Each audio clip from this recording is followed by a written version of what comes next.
আজি মামীয়েকৰ ঘৰত মামীয়েকো নাই মাহীয়েকো নাই। তাইৰ ৰাজত্বখন চাওকচোন। মাহীয়েকৰ বহীত এয়া লিখিলে, মাহীয়েকৰ কলম এইবিলাক, এই বিচনা গতি কৰিলে। এতিয়া এই আপত্তি কিকো তাইক গগনা লাগে, গগনা এপাত লাগে, তাই গগনা বজাব। ল'ৰা পেইনটোৱে গগনা বজাই দিয়াচোন মা। পেইনটোৱে তুমি এইবিলাক কি আঁকিলে, এইবিলাক কি আঁকিলে এয়া? এইবিলাক কি আঁকিলা, কি আঁকিছা?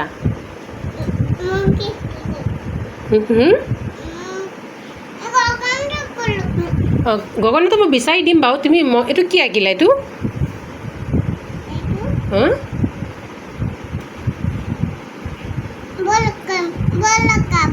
বল বাবা, বল আঁকিছে দেই মোৰ ছোৱালী বাবা। অঁ গোল গোল ধুনীয়া হৈছে, পাৰিছা তুমি গোল কৰিব। কপালতো আঁকি লৈছে পেইনে। কি লাগিব আৰু? আমাৰ কাপোৰ পেলাই থৈ দিছে, মামীয়েকৰ কাপোৰ। এয়া মাহীয়েকৰ কিতাপ পঢ়িলে অলপ। মাহীয়েক নাই যে আজি তাইয়ে পঢ়িছে আৰু। চাইকেল চলালে পঢ়ি থাকে। কি লৈ আছা এখন? ধুম।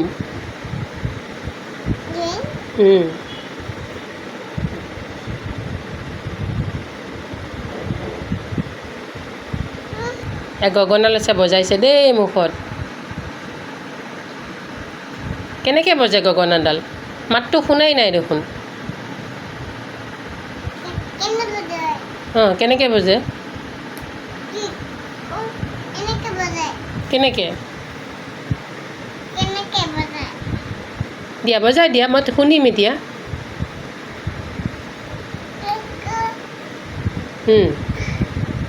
হৈছে বিহু আহিছে, সেইকাৰণে গগনাডাল বজাব দিছোঁ দিয়া। বিহু আহিলেই, পাছত নাচিবা। মামবুহঁত আহি লওক, তেতিয়া মেখেলা চাদৰ পিন্ধাই দিব, তেতিয়া নাচিবা। এতিয়া গগনাডাল বজোৱাচোন।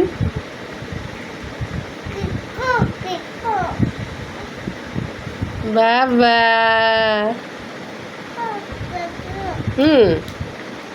এডাল গগনা ল'লেই হ'ব, ইমান গগনা নলয়।